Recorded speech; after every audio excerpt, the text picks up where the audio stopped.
Thôi,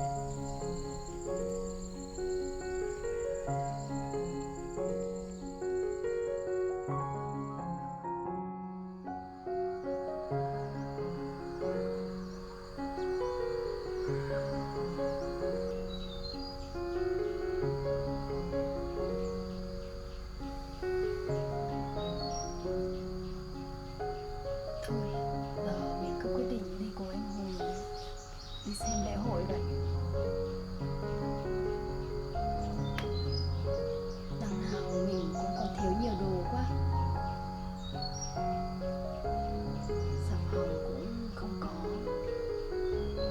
mà nước rửa chén thì cũng không còn nữa.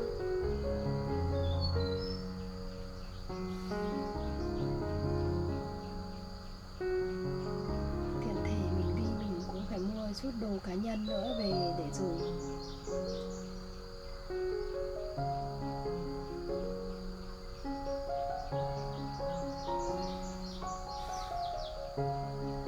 Quyết định đi cùng anh ấy vậy.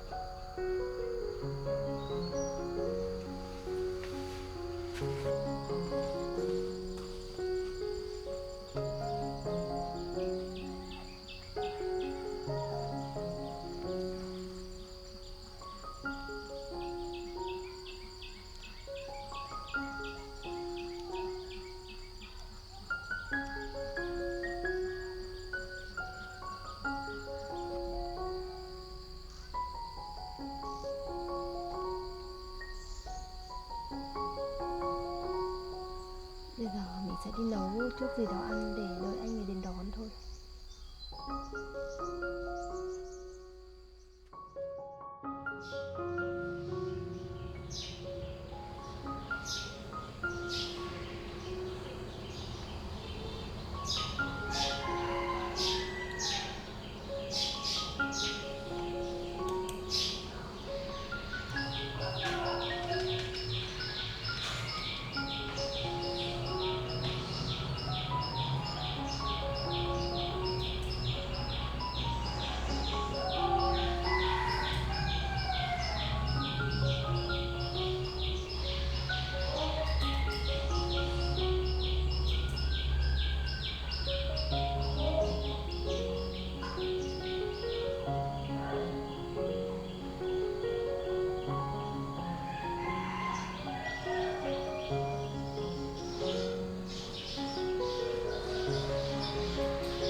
Thế là một chút đã xong. Bây giờ thì tôi đóng gói nó được.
Cảm ơn đã bánh trai gì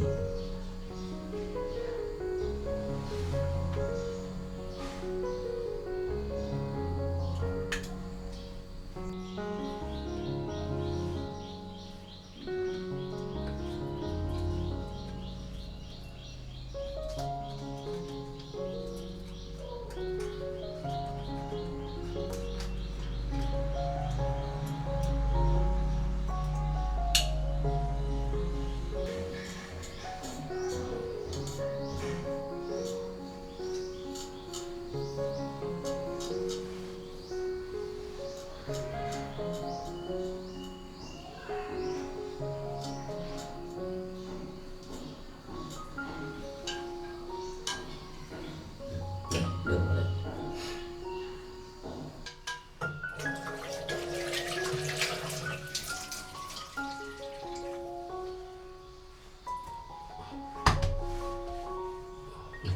Được trai mà.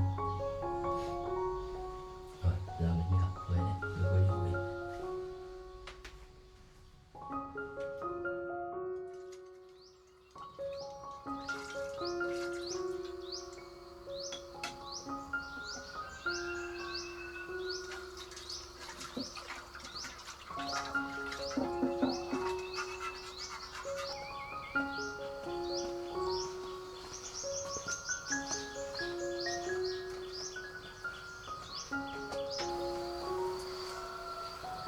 Lát nữa mình đi cùng anh Hùng, không biết mặc như thế này có được không?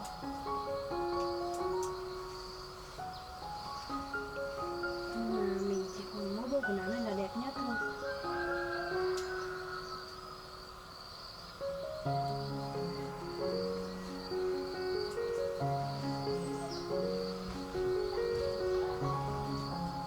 Mà cứ mặc thế này cũng được.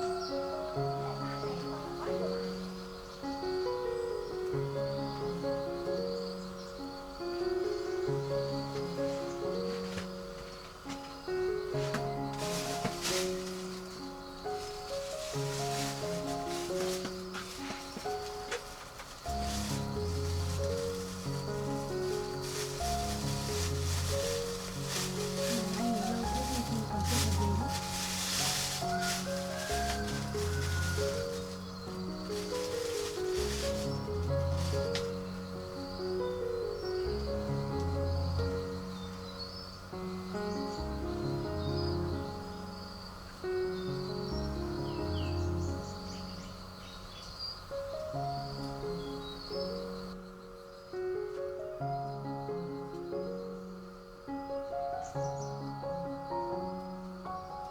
Thôi, mình cứ buộc tóc gọn gàng đi, chắc là cũng ổn thôi.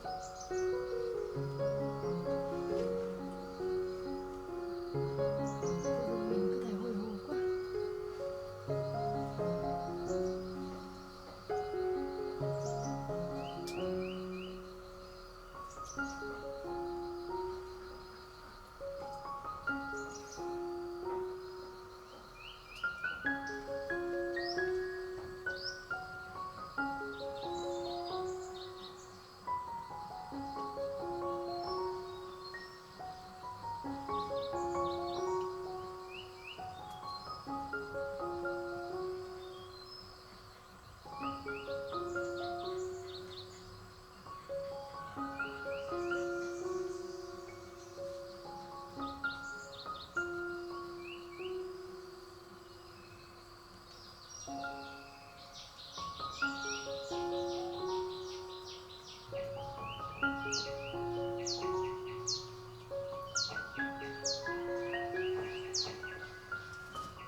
Đã ổn chưa?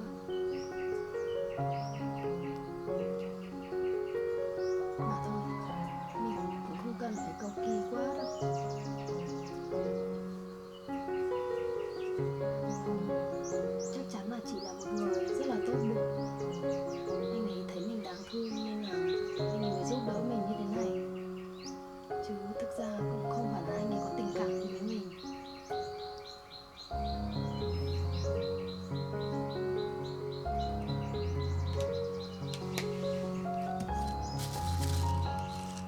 Xa vời cả. Mình còn mối thù là người ta mang con mình đi bán nữa. Xong còn một người chồng đang truy sát này. Điều quan trọng nhất với mình chỉ là con gái của mình thôi. Mình sẽ chỉ coi anh Hùng là một vị ân nhân đã giúp đỡ mình. Nhất định mình sẽ cố gắng sống thật tốt để sau này trả ơn anh ấy.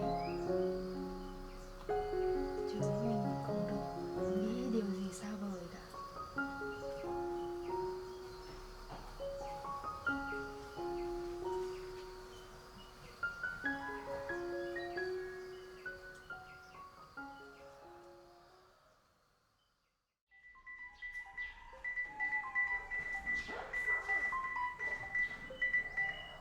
Alo. Sao đấy Đức, có chuyện gì? Mẹ ốm thế nào? Cứ bình tĩnh, nói anh nghe nào.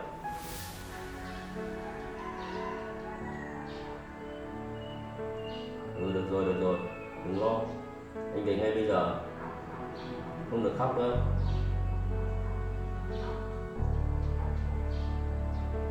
Anh về ngay bây giờ đấy.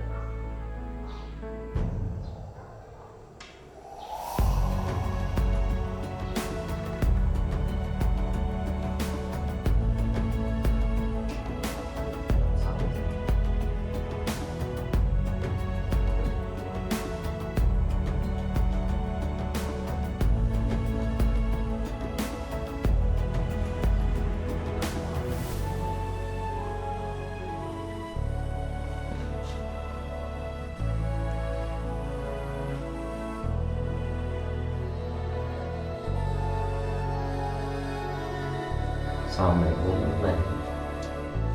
Mà chẳng bị sao nữa. Và đúng là cơn giận.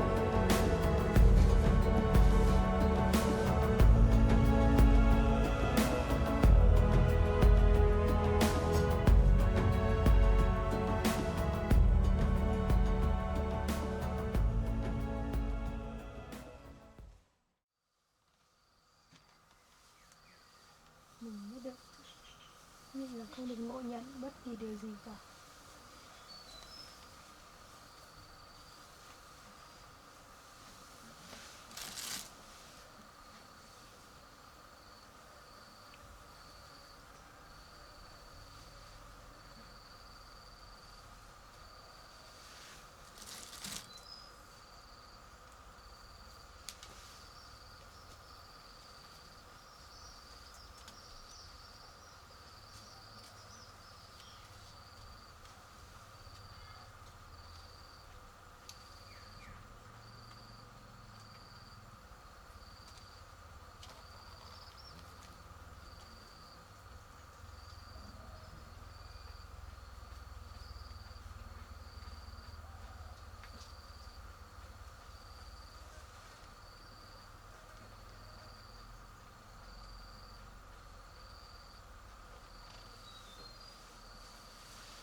Mẹ ơi, mẹ.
Mẹ ơi, mẹ à, ơi, mẹ à, vâng con về.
Mẹ ốm thế nào rồi?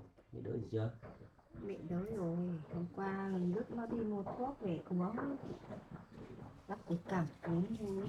Làm con lo quá. Sao con biết mẹ ốm?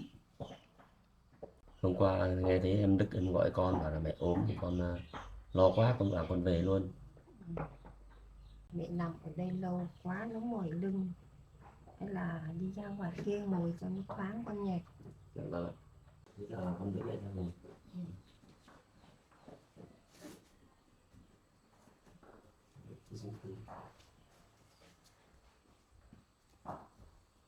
Ngồi đây.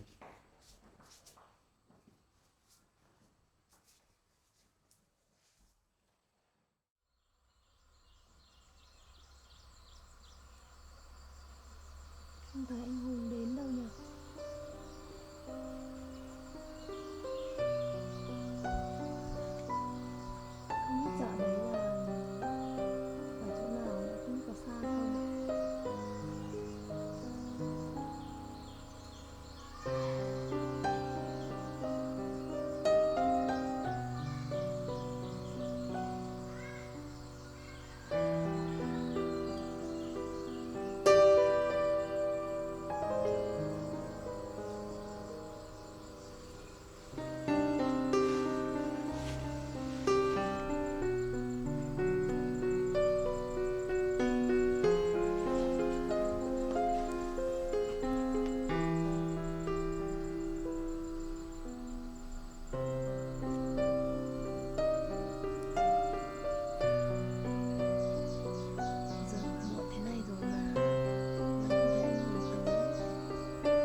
Xe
máy hay là về bằng ô tô và con?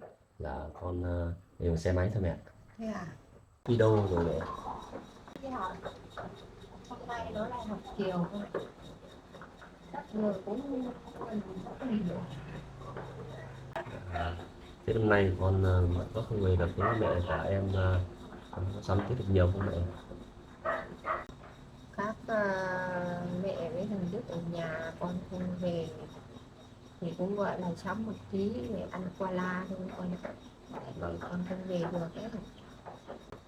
Với mẹ uống thì thuốc thang thế nào rồi mẹ? Thuốc thì Đức hôm qua mua vẫn còn mà mẹ uống cũng đỡ nhiều rồi nhưng mà vẫn còn, uống bằng đấy thì vẫn còn. Vâng, vậy con yên tâm. Dạ con cũng muốn về lắm nhưng mà công trường nhiều việc quá con không về được. Thứ hai anh em đi làm thì ăn Tết rồi mỗi mình con ở trong một công trường. Dạ, con không về được.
Anh Hùng, anh về rồi à?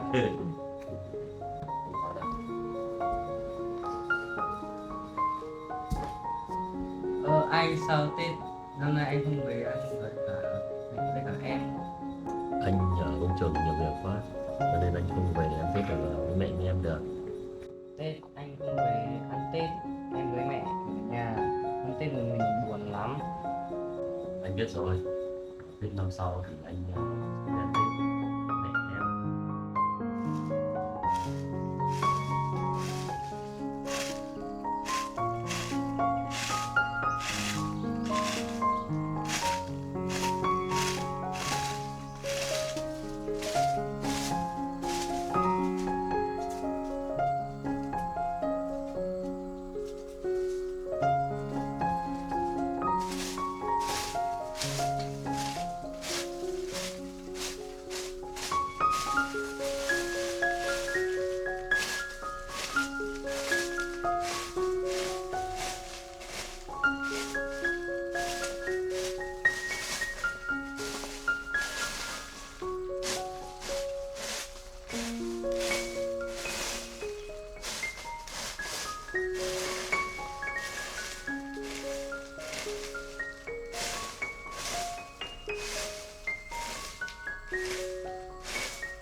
Tết năm sau anh phải về ăn Tết đây. Biết rồi, hôm sau thì mình sẽ về. Với mẹ ốm thì em lấy đâu tiền mua thuốc cho mẹ. Em trước anh về vẫn còn, nhưng mà em đã tốt cho anh rồi. Thế vậy thì có em ở nhà với mẹ thì anh cũng yên tâm rồi.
Dạ.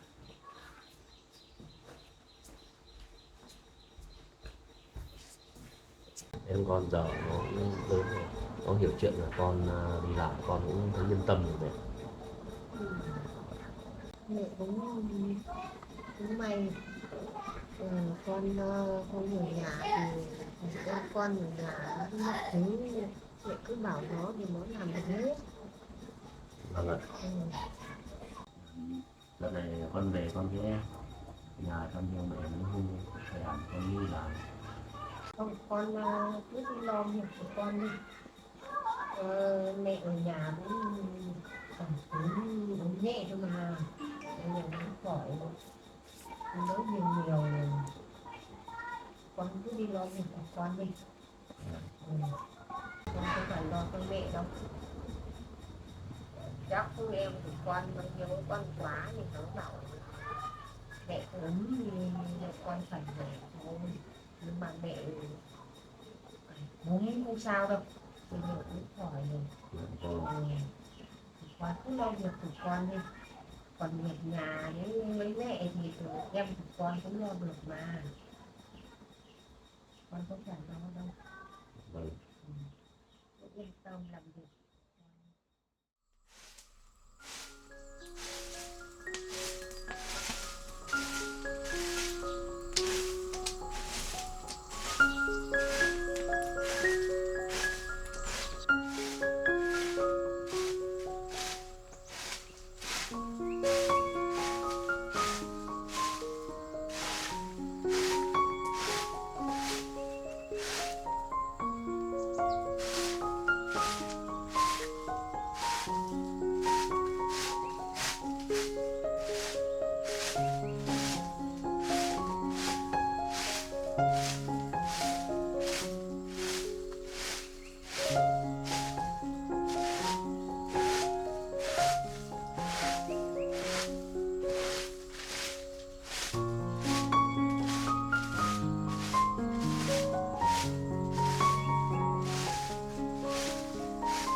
con đi con kiểu của con đi không phải ở nhà nó bị bệnh.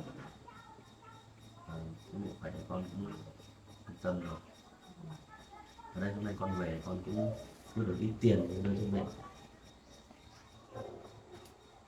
Bây giờ con cũng làm được ra rồi. Những cái cầm nhiều ăn uống mà không được tiết kiệm đấy nhé. Nuôi đâu để cho con. Vâng, nhưng mà con cứ đi làm lấy tiền về cho mẹ tiêu không thiếu, nhưng mà mẹ còn trách con là không lấy vợ. Mẹ đừng giật con chuyện đấy. Mẹ cứ từ từ.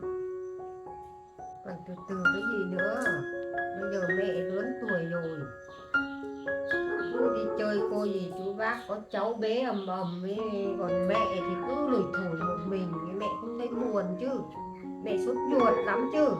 Dạ, mẹ cứ yên tâm. Còn cuối năm nay con sẽ cố gắng kiếm con dâu về cho mẹ. Con hứa thật nhá, À, không được thất hứa với mẹ đâu nhá. à, thôi mẹ, bây giờ con chạy ra chợ mua ít đồ về tí con nấu ăn ba con mình ăn nhé. Đấy, cứ nói đến lấy vợ thì làm đi là giỏi thôi. Con biết rồi mẹ. Con đi chợ đấy.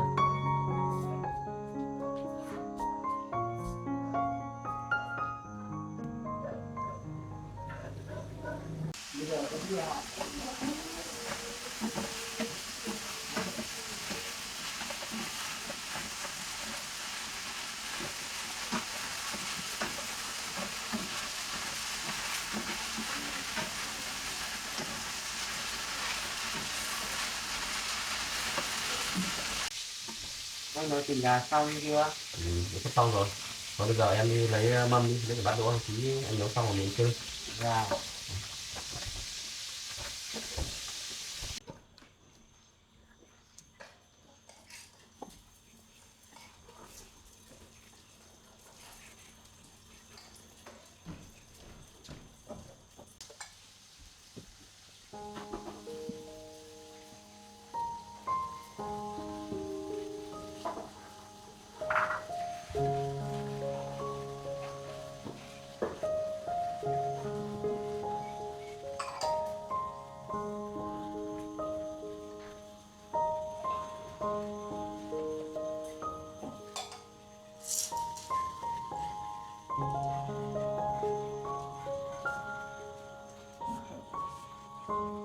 Cứ lấy bát làm cơm đi.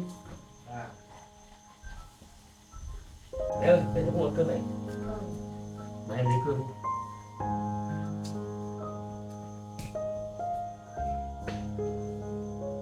Mẹ không có cơm này.